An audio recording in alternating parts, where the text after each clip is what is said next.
প্ৰণাম দেৱৰাজ। কি হৈছে? হঠাৎ ইমান বিসংগতি কিয়? দেৱৰাজ অথন্তৰ মিলিছে। পৃথিৱীৰ পৰা ক্ষুদ্ৰ আকৃতিৰ দৈত্য এটা যমলোকত প্ৰৱেশ কৰিছে। ক্ষুদ্ৰ আকৃতিৰ দৈত্য? হেৰা, কি চাই আছা? আমাৰ দেৱতাৰ অস্ত্ৰৰে তাক কাটি ছিন্ন বিচ্ছিন্ন কৰি দিয়া আৰু এতিয়া নৃত্য আৰম্ভ কৰা।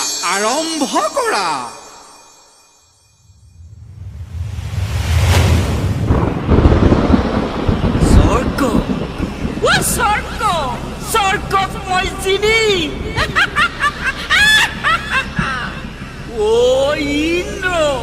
ইন্দ্ৰ মোৰ ভয়ত পলাব।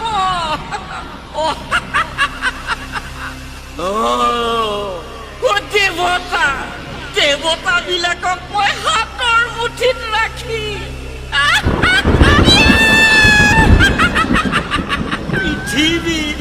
পৃথিৱীত আজি ময়েই ৰজা।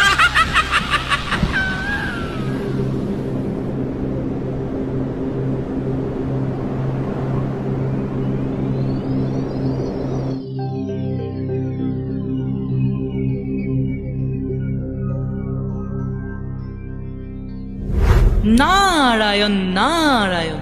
দেৱৰাজৰ জয় হওক। দেৱৰাজ, আপোনাৰ আদেশ মতে এই দৈত্যৰ স্বৰ্গ আগমনৰ বাৰ্তা মই সংগ্ৰহ কৰিব পাৰিছো। অতি ক্ষুদ্ৰ আকৃতিৰ এই অসুৰটোৰ নাম কৰুণাসুৰ। পূৰ্বৰ বিদ্যাসুৰ আৰু হিৰণ্যকশিপুৰতকৈও অধিক বলৱান। নাৰায়ণ নাৰায়ণ। পৃথিৱীৰ চাইনিজ শক্তিৰে মহীয়ান হৈ আজি সি পৃথিৱীতে তাসৰ কাৰণ হৈ পৰিছে। পৃথিৱীৰ নৰগণ আজি তাৰ ভয়ত কম্পমান। দেৱৰাজ, সকলোৱে স্ব ইচ্ছাৰে বন্দিত্ব গ্ৰহণ কৰি নিজ নিজ ঘৰত সোমাই থাকিব লগা হৈছে। কিন্তু যমলোকত তাৰ প্ৰৱেশ ঘটিল কেনেকৈ? এই উত্তৰ যমপ্ৰভুৱেহে দিব পাৰিব। হয় দেৱৰাজ, প্ৰভু যমদেৱতাই চিত্ৰগুপ্ত সহিতে এইকেইদিন সঘনে পৃথিৱীলৈ অহা যোৱা কৰা দেখা গৈছে। হয় দেৱৰাজ, মানে মই এইকেইদিন ছুটীত থকাৰ কাৰণে সমস্ত দায়িত্ব মই চিত্ৰগুপ্তৰ হাতত অৰ্পণ কৰিছিলো। তেওঁহে সঠিক উত্তৰটো দিব পাৰিব। চিত্ৰগুপ্তক মতা হওক। ৰ'ব ধৈৰ্য ধৰকচোন। হে আত্মা আৰু পৰমাত্মাগণ, আপোনালোকে অলপমান ধৈৰ্য ধৰক। হুলস্থুল নকৰিব। ডিষ্টেন্স মেইনটেইন কৰক। হাতবোৰ চেনিটাইজ কৰক। অধৈৰ্য নহ'ব। যমপ্ৰভু আছে, ৰ'ব, ধৈৰ্য ধৰক।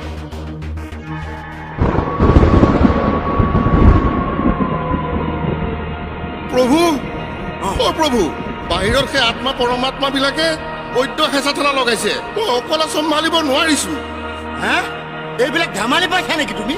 এই সোপা কিহত মৰিছে বুলি ভাবিছা? মোক নাৰদে মৰ্ত্যৰ পৰা সকলো ইনফৰমেশ্যন দি আছে। সকলোকে কৈ দিয়া মই এতিয়া হোম কোৱাৰেণ্টাইনত আছো আৰু এতিয়াৰ পৰা মোৰ অফিচৰ সকলো কাম অনলাইন যোগে কৰিম। হয় প্ৰভু, কৰুণাসুৰে গোটেই পৃথিৱীখন একেবাৰে ধুই নিছে আৰু এতিয়া শুনিছো দুই এক দেৱতাৰ গাতো বন্ধিছে। বাৰু সেইবিলাক হ'ব। এতিয়া মত্ত লোকৰ পৰা কিমান নৰমনীষৰ আত্মা এই স্বৰ্গলোকলৈ আহিল তাৰ এটা হিচাপ লাগে মোক এতিয়াই। হ'ব প্ৰভু, মই এতিয়াই চাই কৈ আছো। পৃথিৱীৰ পৰা প্ৰভু প্ৰভু এতিয়ালৈকে ভাৰতবংশীয় 850, ইটালীৰ 22, আমেৰিকাত তাতোকৈ বেছি, মুঠতে এতিয়ালৈকে 2 লক্ষাধিক নৰাত্মা যমলোকলৈ আহিছে। হা, 2 লক্ষাধিক আত্মাবোৰ ক'ত? ইমানবিলাক আত্মা এই যমলোকত একে জেগাত ৰাখিব পৰাৰ সুবিধা আছেনে নাই? নাই প্ৰভু, পথৰ দাঁতিত অস্থায়ী শিবিৰৰ আয়োজন কৰা হৈছে। শুনিছো পৃথিৱীৰে আত্মাবিলাকৰ পচাত উঠিয়েই সেই কৰুণাসুৰ নামৰ দৈত্যটো আহি স্বৰ্গত বিচৰণ কৰিছে। হা, তুমি কি কৰি আছিলা? দেৱতাৰ দৰ্প অহংকাৰ ধূলিৰ লগত মিহলাই দিয়া। শুনিছা চিত্ৰ? একে অসুৰটোৰে চিঞৰ। হয় ধৰ্মৰাজ, যমলোকত ঠাইৰ অভাৱ হোৱাত এই আত্মাবোৰ যেনি তেনি সিঁচৰিত হৈ পৰিছে আৰু শুনিছো সেই অসুৰটো সিহঁতৰ পকোচাত উঠিয়ে ঘূৰি ফুৰিছে। যমলোকৰ নিয়ম মতে আত্মাবিলাকক উতলা পানীত জুবুৰিয়াই চেনিটাইজ কৰা নহ'ল কিয়? এইটো আপোনাৰ অক্ষমনীয় অপৰাধ। মই আপোনাক চাকৰিৰ পৰা বৰ্খাস্ত কৰিম। মোক বৰ্খাস্ত কৰিব প্ৰভু, মোক বৰ্খাস্ত কৰিব? কিন্তু কিয় প্ৰভু? মোৰ তলতীয়া কৰ্মচাৰীখিনিয়ে যদি মোৰ ইনষ্ট্ৰাকশ্যন মতে কাম নকৰে মই কি কৰিম প্ৰভু? এই আঁতৰ যোৱা এই দৈত্যতে দেখিছো এতিয়া তোমাৰ গাতো প্ৰৱেশ কৰিলে এই কোন আছ প্ৰভু চিত্ৰগুপ্তক লৈ যোৱা 14 দিনৰ কাৰণে তেওঁক কোৱাৰেণ্টাইনত ৰখাৰ ব্যৱস্থা কৰা হওক আদেশ প্ৰভু বলক বলক এই চুবও নোৱাৰি নহয় এ নাযায় কিয় হে বলক মই আগে আগে গৈ আছো বলক দেৱগণ আপোনালোকে এই জটিল সময়ত সকলো এক হৈ সেই অসুৰটোৰ বিৰুদ্ধে যুদ্ধ দিয়ক দেৱৰাজ সেই মায়াবী অসুৰটোৰ বিৰুদ্ধে যুঁজিবলৈ দেৱতাসকলে সংযম ৰক্ষা কৰিব লাগে আৰু দেৱতাসকলে যুদ্ধক্ষেত্ৰত মাস্ক পৰিধান কৰিব লাগে কিন্তু স্বৰ্গত যে সেই সুবিধা নাই মুখত বন্ধা এই কবচ ভাগ কোনে তৈয়াৰ কৰিব বাৰু হয় হয় হয় মাস্ক তৈয়াৰ কৰিবৰ কাৰণে বিশ্বকৰ্মাক দায়িত্ব দিয়া হ'ল উত্তম উত্তম কথা ক'লে দেৱগুৰু কিন্তু কিন্তু কি মোৰ চিন্তা হৈছে আমাৰ গণেশ বাপুৰ মাস্কখন দেৱশিল্পীয়ে তৈয়াৰ কৰিব পাৰিব জানো সেই উপায় সৃষ্টিকৰ্তা ব্ৰহ্মাদেৱেহে দিব পাৰিব তেনেহ'লে বলক আমি সকলোৱে এই জটিল সময়ত ব্ৰহ্মাৰ ওচৰলৈ যাওঁ ব'লক বলক ৰক্ষা কৰক ৰক্ষা কৰক ৰক্ষা কৰক সমগ্ৰ দেৱকুল আজি চিন্তিত মৰ্তৰ এটি অসুৰে আহি স্বৰ্গত হাহাকাৰ সৃষ্টি কৰিছে শুনিছো নাৰদে মোক সকলোখিনি কথাই কৈছে এই অসুৰটোক বধ কৰিবৰ বাবে পৃথিৱীৰ সহায় ল'ব লাগিব প্ৰভু দেৱশিল্পী বিশ্বকৰ্মাক ইতিমধ্যে মাস্ক তৈয়াৰ কৰিবলৈ দিয়া হৈছে জানো জানো মই সকলোখিনি গম পাই আছো কিন্তু গণেশ বাপুৰ মাস্কখন তৈয়াৰ কৰোঁতেহে স্বয়ং বিশ্বকৰ্মা বৰ সংকটত পৰিছে নহয় আছে তাৰো এটা উপায় আছে বিশেষ তুহা কীৰ্তিৰ এখন মাস্ক তৈয়াৰ কৰিবৰ বাবে বিশ্বকৰ্মাক কোৱা হওক প্ৰভু অসুৰটোৰ পৰা ৰক্ষা পোৱাৰ এটা উপায় দিয়ক অৱশ্যে পূৰ্বতে এনেধৰণৰে সম্বৰাসুৰ নামে এটা দৈত্য আহি আক্ৰমণ কৰিছিল এই দৈত্যটোৰ পৰা বাচিবৰ বাবে মৰ্ত ৰজোদ্ধানীপতি মহাশক্তিধৰ দশৰথক স্বৰ্গলৈ আমন্ত্ৰণ জনোৱা হৈছিল আৰু সেই দশৰথে অসুৰটোক বধ কৰি স্বৰ্গত শান্তিৰ স্থাপন কৰিছিল এতিয়া সেই ইতিহাসৰ ওপৰত ভিত্তি কৰি মৰ্তৰ পৰা এজন ডক্তৰ অনাৰ ব্যৱস্থা কৰক নমস্কাৰ দেৱলোকৰ বাবদৰে বিশেষ বুলেটিনলৈ আপোনালোকক মই স্বাগতম জনাইছোঁ ইতিমধ্যে আপোনালোকে গম পাইছে যে কৰোণাপুৰৰ আক্ৰমণত কেৱল মৰ্তলোকে তষ্ট হোৱা নাই ইয়াৰ প্ৰভাৱ বৰ্তমান দেৱলোকতো পৰিছে ইতিমধ্যে ভগৱান বিষ্ণুৱে ভিডিঅ' কনফাৰেন্স যোগে দেৱতাসকলক সাম্ভাৱ্য সকলো বিপদৰ লগত যুঁজিব পৰাকৈ সাজু হ'বলৈ আহ্বান জনাইছে ভগৱান বিষ্ণুৱে ইতিমধ্যে স্বৰ্গত নৰ্তকীসকলৰ নৃত্যানুষ্ঠান বাতিল কৰিবলৈ স্বৰ্গৰ ৰজা ইন্দ্ৰলৈ জৰুৰী নিৰ্দেশ প্ৰেৰণ কৰিছে দেৱতাৰ কোনো অস্ত্ৰই কৰোণাসুৰৰ ওচৰত সৃষ্টিব পৰা নাই তাৰ বাবে সৃষ্টিকৰ্তাই দেৱতাসকলক মৰ্তৰ সহায় ল'বলৈ নিৰ্দেশ দিছে ইতিমধ্যে দেৱদূতক মৰ্তলৈ প্ৰেৰণ কৰাৰ আহ্বান জনাইছে বুলি আমি গম পাইছোঁ এই মুহূৰ্তত সবাতোকৈ বিগ ব্ৰেকিং নিউজ অতি বিশ্বস্ত চিত্ৰগুপ্ত কৰোণাসুৰৰ আক্ৰমণত আক্ৰান্ত হোৱা চিত্ৰগুপ্তক 14 দিনৰ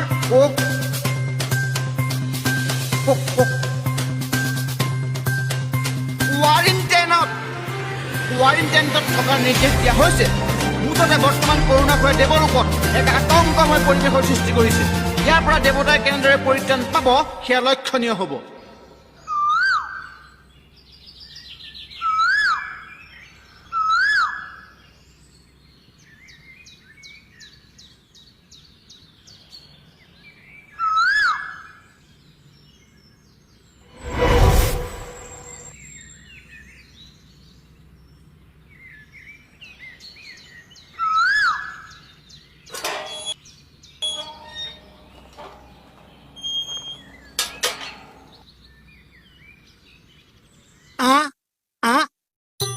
সুমুৱাই দিয়ক জিভাখন সুমুৱাই দিয়ক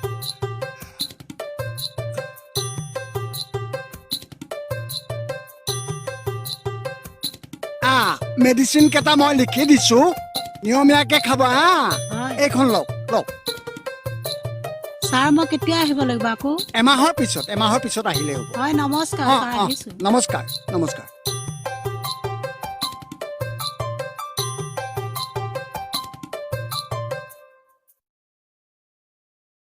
অৰি শুনিছে এই মহিলাগৰাকী মাস্কখন লগাই থাকিব আৰু সেই সঘনাই হাতখন ধুই থাকিব আকৌ নেক্সট সোমাব পাৰোনে সোমাই আহক পতাপত বেমাৰৰ হিষ্ট্ৰী কোৱা মোৰ স্পণ্ডেলাইটিছৰ এক্সাৰচাইজ কৰিব লগা আছে ডাক্তৰ আপুনি মোৰ লগত পটাপট ইফালে যাব লাগে আহক এই চিটুৱেশ্যনত ভাল নাটক পাতিছা দেই লাইভ আহিবা চাগে ন মই আকৌ সেই নাটক চাটক কৰিব নাজানো কিন্তু দেই চমুকে সেই উদ্বোধনী ভাষণটো দি মই আহি যাম এই সময় ইমাৰ্জেঞ্চি পেচেণ্টবিলাক মোৰ তালৈকেহে আহে উপায় নাই হে বাকী ডাক্তৰবিলাক সেই কৰোণাই ল'লে আপুনি এতিয়া লেকচাৰ দি থাকিবনে মোৰ লগত যাব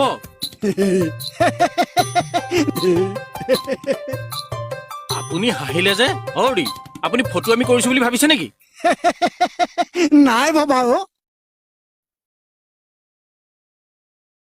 মই হাৰ্টৰ পেচেণ্ট ধমকি সহ্য কৰিব নোৱাৰো যে সেইকাৰণে হাঁহি হাঁহি নৰ্মেল হ'বলৈ চেষ্টা কৰিছো ব'লা ব'লা হাঁহিলে তোমাৰ সেই হাৰ্টৰ কাৰণে ভাল ব'লা ব'লা বলক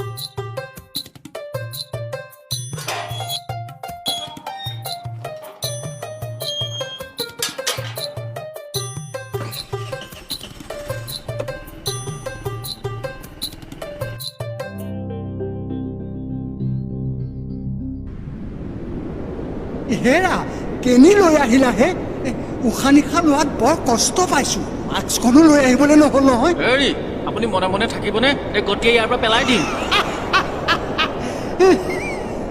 নহয় মানে হাতটো দুৰ্বল যে নামক হা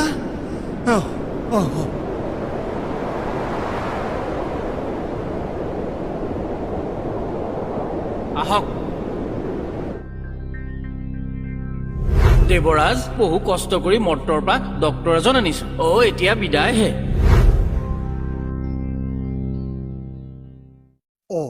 আপোনালোক মানে নাটক কৰা মানুহ ন ভাল ভাল নাটক কৰিব লাগে ময়ো সেই মেডিকেল কলেজত পঢ়ি থাকোঁতে নাটক কৰিছিলো নহয় দুৰ্যোধনৰ ভাও দুৰ্যোধনৰ ভাও এই দেৱদূতে কি পাগল এজনক আনিলেহে হে ভগৱান এইবোৰ পাগলামি নহয় মানে মোৰ সেই হাতটো দুৰ্বল যে সেইকাৰণে হোৱাই নোহাই হাঁহি থাকো আৰু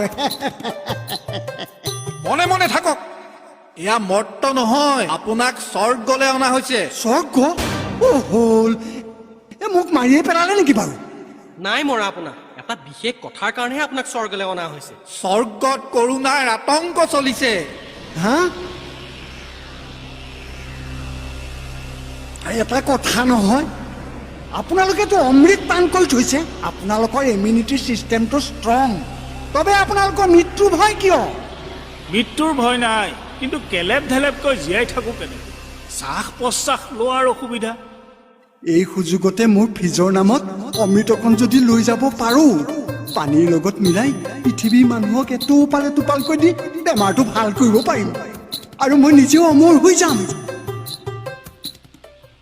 কি চিকিৎসা কৰিব হে আপুনি নিজেই দেখোন এটা বেমাৰৰ ভঁৰাল দেৱদূত এওঁক যেনেকে অনা হৈছিল তেনেকে থোৱাৰ ব্যৱস্থা কৰা জীৱাজ্ঞা দেৱৰাজ বলক বলক আমি সকলোৱে জটিল সময়ত ভোলানাথৰ ওচৰলৈ যাওঁ বলক বলক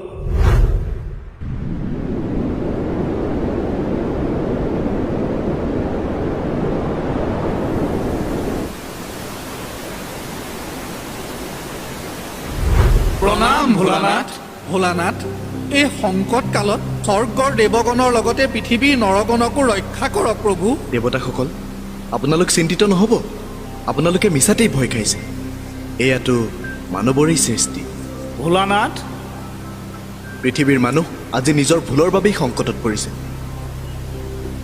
পৃথিৱীত আজি অন্যায় অবিচাৰে ভৰি পৰিছে যিখন গংগাক মই শিৰত লৈ ফুৰোঁ যিখন গংগা প্ৰবাহমান গতিৰে আজিও বৈ আছে সেইখন গংগাৰ নিৰ্মল জলক অপবিত্ৰ কৰা হৈছে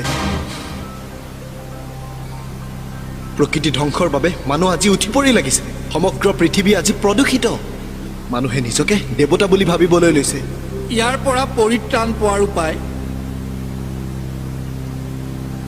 আছে ইয়াৰ উপায় আছে তাৰ বাবে কিছুদিন অপেক্ষা কৰিব লাগিব পৃথিৱীৰ মানুহ সংযত হ'ব লাগিব আধুনিকতাৰ নামত নিজকে বিসৰ্জন দিলে নহ'ব আৰু দেৱতাসকল আপোনালোকেও নিজক অলপ কণ্ট্ৰল কৰিব লাগিব ভোলানাথ হ'ব হ'ব এদিন নিশ্চয় ইয়াৰ পৰা পৰিত্ৰাণ পাব কিন্তু যুগে যুগে বেলেঞ্চ ৰক্ষা কৰিবৰ বাবে এনেবিলাক ঘটনা ঘটিয়েই থাকিব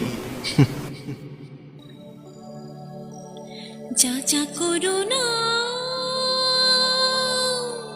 আঁতৰলৈ গুচি যা কৰা কৰোণা আমাক উদ্ধাৰ কৰা না একেলগে একেদৰে থাকিব দিয়া না আগৰ দৰে একেলগে থাকিব দিয়া না জাগৈ যা কৰোণা জাগছি যা কৰোণা যা তই যা কৰোণা জাগৈ যা কৰোণা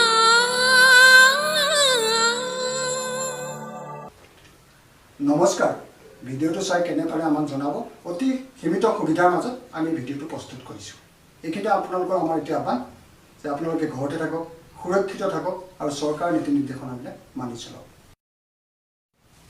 নমস্কাৰ ভিডিঅ'টো যদি আপোনালোকে চাই ভাল পাইছে তেতিয়াহ'লে লাইক কৰিব আৰু শ্বেয়াৰ কৰিব ধন্যবাদ